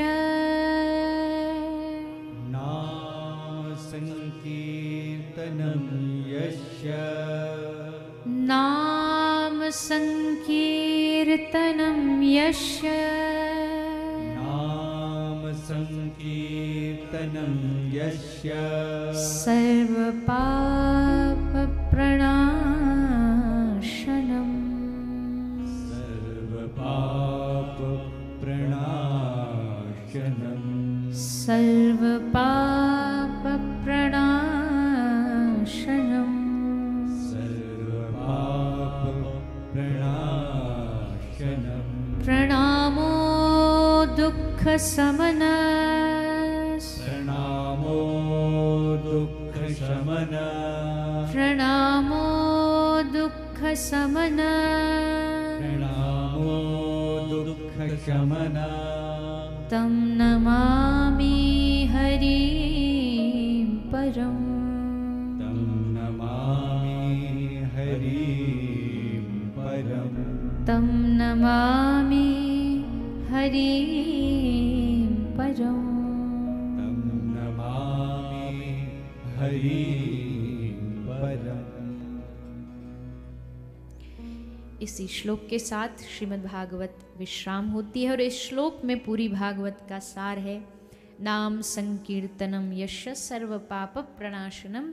नाम संकीर्तन सब पापों को नष्ट कर देता है, इसलिए हरि नाम ही कलयुग का सार है। कथा में पहले भी इस विषय पर चर्चा हुई है। आप सबसे भी निवेदन है, जैसा मैंने पहले ही कहा था, औषधि निरंतर लेनी पड़ेगी। आप सब नित्य इस कथा के दक्षिणा स्वरूप ही समझ लीजिए। एक माला का आप सब इस कथा में आज से नियम बनाइए। एक माला आप नित्य भगवान नाम महामंत्र की या आपके गुरु मंत्र की आप करेंगे। एक से आरंभ करिए, भगवत कृपा हो तो वो धीरे धीरे बढ़ती चली जाए। ऐसी ही श्रीमद् भागवत जी के चरणों में मेरी प्रार्थना। इस 7 दिनों में कोई कहने में कोई त्रुटि कोई भूल हुई हो तो मैं क्षमा प्रार्थी हूँ। इस कथा में भगवान ने जिनको निमित्त स्वरूप बनाया, जाजोदिया परिवार, श्री पिताश्री जो बड़े ही अद्भुत कथा प्रेमी हैं, श्री श्याम सुंदर जी आपकी धर्मपत्नी, और दोनों जो उनके पुत्र हैं राहुल जी और अंकित जी, आपकी धर्मपत्नी, आपके बालक बच्चे, परिवार, रिश्तेदार, मित्र, सभी ने इस कथा में अपनी थोड़ा सा समय ऐसा हो रहा है, धीरे धीरे कोरोना काल फिर से पुनः आ रहा है, पर फिर भी प्रभु कृपा से ये 7 दिवसीय कथा निर्विघ्न पूरी हुई। एक बार समस्त यजमान परिवार के लिए करतल ध्वनि से अभिनंदन। आप सदैव ऐसे ही सत्कार्यों में लगे रहें, आपका पूरा परिवार भक्ति से जुड़ा रहे, भगवान से जुड़ा रहे, सत्संग से जुड़ा रहे, यही श्री ठाकुर जी के चरणों में मेरा निवेदन है। आपके जितने भी इष्ट मित्र आए, सबका भी अभिनंदन। बहुत सारे लोग यहाँ से कथा सुनने आसपास से भी पधारे, उन सबका भी खूब खूब अभिनंदन। इस कथा का प्रसारण वेंकटेश्वर भट्टी चैनल पर भी हुआ, तो उस समस्त चैनल परिवार के पदाधिकारियों को भी व्यासपीठ की ओर से बहुत बहुत अभिनंदन। और अभी इसका फिर से पुनः प्रसारण होगा 23 जनवरी से शाम को 6 बजे से 28 तारीख से, तो आप सब उसको पुनः श्रवण कर सकते हैं। आप सबको मेरी ओर से भी निमंत्रण है, आप सब जब भी ब्रजधाम पधारें, वृंदावन आए तो गौ सेवा धाम अस्पताल अवश्य पधारिए। अभी 13 जनवरी से वहाँ एक श्रीमद् भागवत भी है, जो आप घर बैठे भी सुन सकते हैं, क्योंकि अभी तो कोरोना के कारण थोड़े प्रोटोकॉल बढ़ा दिए जाएंगे, तो घर से ही श्रवण करें। शाम को 4 से 7 आस्था पर उसका प्रसारण होगा और हम सब उस कथा से जुड़ पाएंगे। आप सबसे यही निवेदन, प्रसन्न रहिए, आनंदित रहिए, हरि नाम लेते रहिए, गौ माता की सेवा करते रहिए, जीवों की सेवा करते रहिए, संतों का साथ करते रहिए, यही इस कथा का सार है। इसी निवेदन के साथ त्वदीयं वस्तु गोविंद तुभ्य में समर्पये, भगवत कथा को भगवत चरणों में समर्पित करते हैं और इस 7 दिवसीय कथा को विश्राम की ओर बढ़ाते हैं। आइए एक यजमान परिवार का भाव है कि विश्राम में प्रभु हम सबके मध्य होली खेलें, और पुष्पों की होली, फाग का उत्सव, तो हम सब उसका दर्शन श्रवण पान करेंगे, सब बड़े भाव और श्रद्धा से आनंद लेते हुए।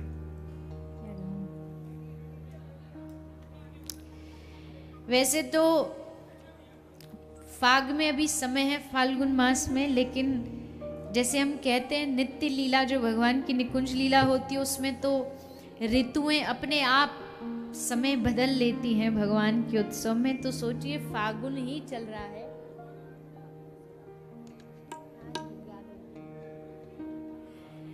तो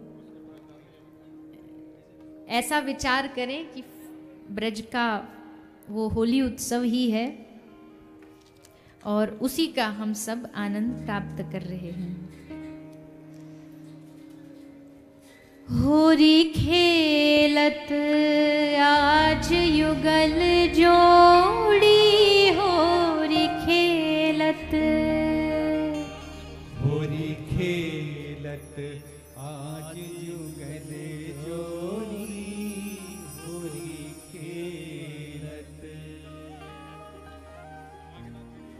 होरी खेलत आज युगल जोड़ी, होरी खेलत, होरी खेलत आज युगल जोड़ी, होरी खेलत, होरी खेलत आज युगल जोड़ी, होरी खेलत, होरी खेलत आज युगल जोड़ी, होरी खेलत, होरी खेलत, होरी खेलत, होरी खेलत, होरी खेलत, होरी खेलत आज युगल जोड़ी, होरी खेलत, होरी खेलत आज युगल जोड़ी, होरी खेलत।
खेलत आज युगल जोड़ी होरी खेलत होरी खेलत आज जुगल जोड़ी होरी खेलत हाँ बारे रसिया हो बारे रसिया बारे रसिया हो बारे रसिया हाँ बारे रसिया हो बारे रसिया बारे रसिया हो बारे रसिया होरी खेलत आज युगल जोड़ी होरी खेलत होरी खेलत आज जुगल जोड़ी होरी खेलत होरी खेलत आज युगल जोड़ी होरी खेलत होरी खेलत आज जुगल जोड़ी होरी खेलत होरी खेलत आज युगल जोड़ी होरी खेलत होरी खेलत आज जुगल जोड़ी होरी खेलत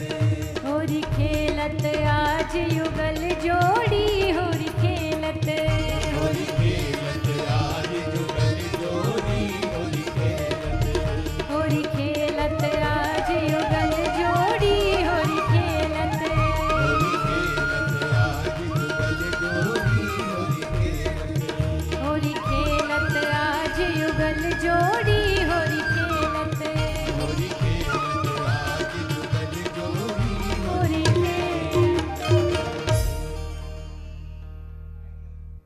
हो आज बिरज में होरी रे रसिया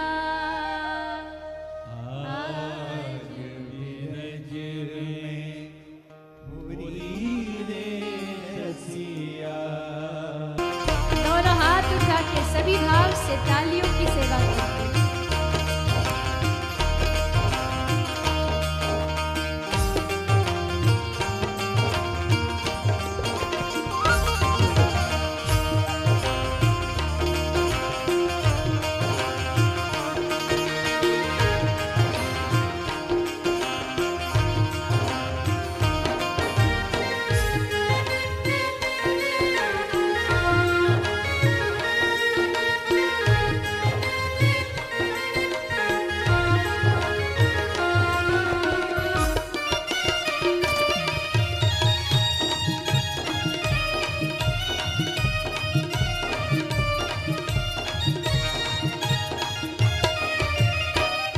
अपने अपने घर सोने सी अपने अपने घर सोने के सी हाँ, अपने अपने घर सोने सी अपने अपने घर सोने के सी कोई श्यामल कोई गोरी रे रसिया कोई श्यामल कोई गोरी रे रसिया ओ कोई श्यामल कोई गोरी रे रसिया कोई श्यामल कोई गोरी रे रसिया ओ आज बेरज में गोरी रे रसिया आज बिरज में गोरी रे रसिया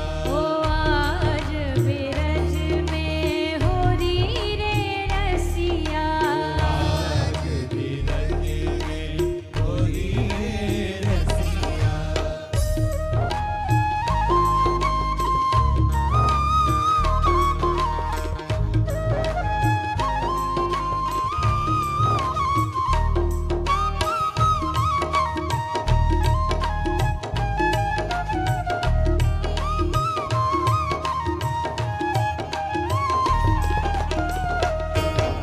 गोरी रे रसिया आज बेरज में होरी रे रसिया आज बिरज में गोरी रे रसिया बोलिए होरी के रसिया की जय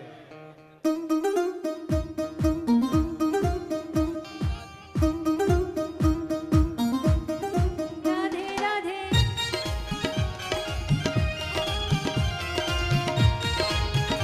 सभी अपने अपने स्थान पर खड़े होकर के भाव से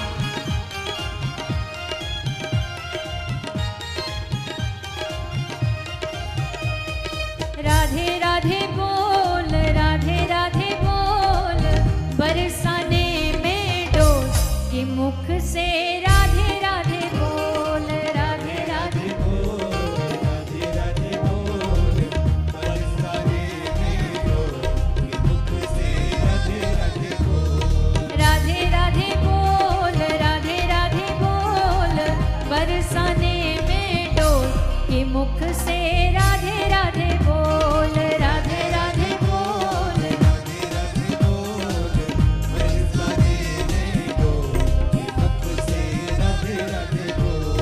ओ राधे राधे राधे राधे राधे जय श्री राधे, राधे राधे राधे राधे राधे जय श्री राधे। राधे राधे राधे राधे राधे जय श्री राधे। राधे राधे राधे राधे राधे जय श्री राधे। ओ राधे राधे राधे राधे राधे जय श्री राधे। राधे राधे राधे राधे राधे जय श्री राधे। ओ राधे राधे बोल, राधे राधे बोल, बरसाने में डोल के मुख से राधे राधे बोल, राधे राधे बोल, राधे राधे बोल, बरसाने में डोल, ये मुख से राधे राधे बोल। दोनों हाथ उठा के सभी भाव से तालियों की सेवा करें।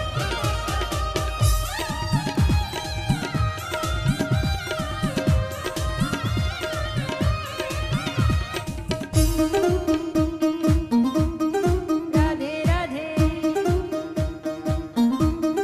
राधे राधे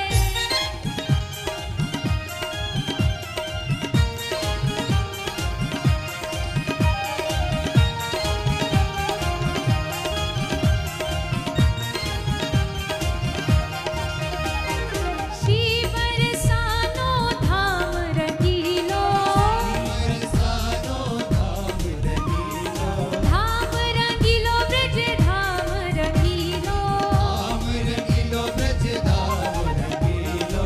श्री बरसानो धाम रंगीलो, बरसानो धाम रंगीलो। राधे हैं अनमोल के मुख से राधे राधे बोल, राधे हैं अनमोल। ये मुख से राधे राधे बोल। राधे राधे बोल, राधे राधे बोल, बरसाने में डोल के मुख से राधे राधे बोल। राधे राधे बोल, राधे राधे बोल, बरसाने में डोल, ये मुख से राधे राधे बोल। ओ राधे राधे राधे राधे राधे जय श्री राधे। राधे राधे राधे राधे राधे जय श्री राधे। राधे राधे राधे राधे राधे जय श्री राधे। राधे राधे राधे राधे राधे जय श्री राधे। राधे राधे राधे राधे राधे जय श्री राधे। राधे राधे राधे राधे राधे जय श्री राधे। राधे राधे बोल, राधे राधे बोल, बरसाने में डोल के मुख से राधे राधे बोल। राधे राधे बोल, राधे राधे बोल, बरसाने में डोल, ये मुख से राधे राधे बोल। ओ राधे राधे बोल, राधे राधे बोल, बरसाने में डोल के मुख से राधे राधे बोल। राधे राधे बोल, राधे राधे बोल, बरसाने में डोल, ये मुख से राधे राधे बोल। देखिए, विश्राम है और विश्राम राधा नाम से होना चाहिए। तो जिसको ठाकुर जी ने हाथ दिए, दोनों हाथ ऊपर सबके, और जिव्या से एक नाम सबके मुख से निकलना चाहिए। जय राधे राधे राधे राधे राधे राधे जय राधे राधे राधे राधे। वृंदावन में, बरसाने में, गोवर्धन में, रतिपुरा में, राधे राधे राधे राधे जय राधे राधे जय राधे राधे राधे राधे जय राधे राधे जय राधे राधे जय राधे राधे राधे राधे राधे राधे राधे राधे राधे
वृंदावन बिहारी लाल की जय होरी के रसिया की जय श्रीमद् भागवत महापुराण की जय। सिद्धार्थ ओम ज्वालामालिन्ये नमः रत्नेश्वर्यै नमः सर्वोपचारार्थगन्धक्षतपुष्पाणिं समर्पयामि। ओम चंद्रमा मनसो जात चक्षुः सूर्यो अजायता श्रोत्राद्वायुश्चवराणस्य मुखा दग्निराजायता। बाके बिहारी तोरी आरती गाऊं, बाके बिहारी तोरी आरती गाऊं, कुंज बिहारी तोरी आरती गाऊं, कुंज बिहारी तोरी आरती गाऊं। मोर मुकुट तेरे शीस पे सोहे, मोर मुकुट तेरे शीश पे सोहे, प्यारी वंशी मेरो मन मोहे, प्यारी बंशी मेरो मन मोहे, या बंसी पे मैं बलिहारी जाऊं, या बंशी पे मैं बलि बलि जाऊं। बाके बिहारी तोरी आरती गाऊं, बाके बिहारी तोरी आरती गाऊं। चरणों से निकली है गंगा प्यारी, चरणों से निकली है गंगा प्यारी, जिसने सारी दुनिया तारी, जिसने सारी दुनिया तारी।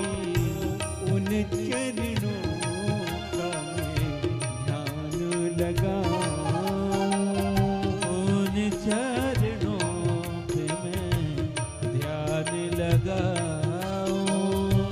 बाके बिहारी तोरी आरती गाऊं, बाके बिहारी तोरी आरती गाऊं। प्यास दास के नाथ आप हो, व्यास दास के नाथ आप हो, सुख दुख जीवन साथ आप हो, सुख दुख जीवन साथ आप हो। बलि बलि जाऊं मैं तो बलिहारी जाऊं, बलि बलि जाओ मैं तो बारी बारी जाऊं। कुंज बिहारी तोरी आरती गाऊं, कुंज बिहारी तोरी आरती गाऊं। संग सोहे विष्णु भानु तुलारी, संग सोहे वृष भानु दुलारी, ललिता दिक सब सखियां प्यारी, ललितादिक सब सखिया प्यारी।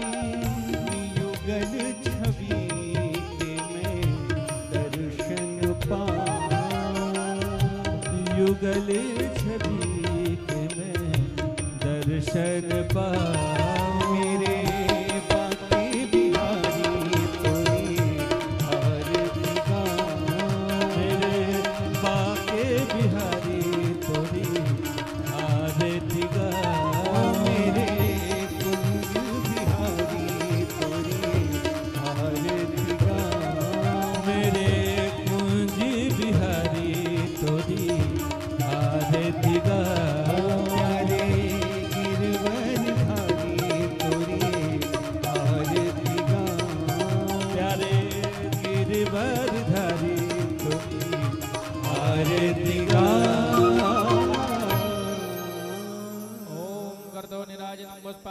दर्शनम आरोग्यार्थे आत्मादिबंधन मंत्र पुष्पांजलि।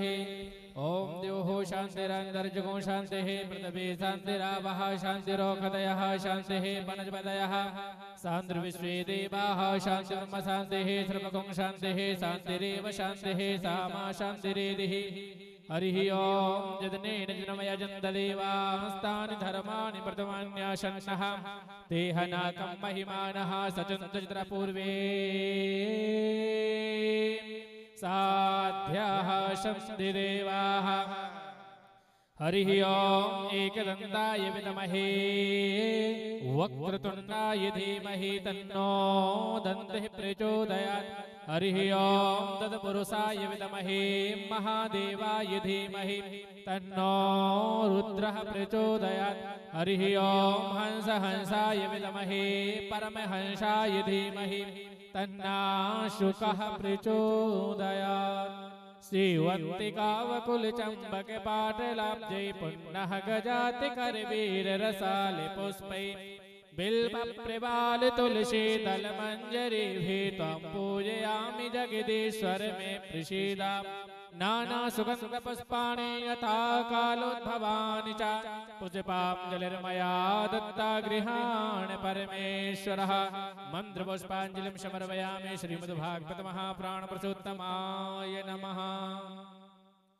बोलिए भागवत महापुराण के वृंदावन बिहारी लाल के व्यास जी महाराज के सुखदेव जी महाराज के राधा रानी सरकार के सतगुरुदेव भगवान के श्री राधे गोविंद सरकार के यज्ञ नारायण भगवान के धर्म की अधर्म का प्राणियों में विश्व का सत्य सनातन धर्म की गौ माता की गौ माता की गौ माता की जय जय श्री राधे जय जय श्री राधे जय जय श्री राधे श्याम।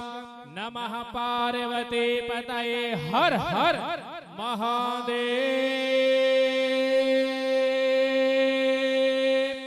शंभो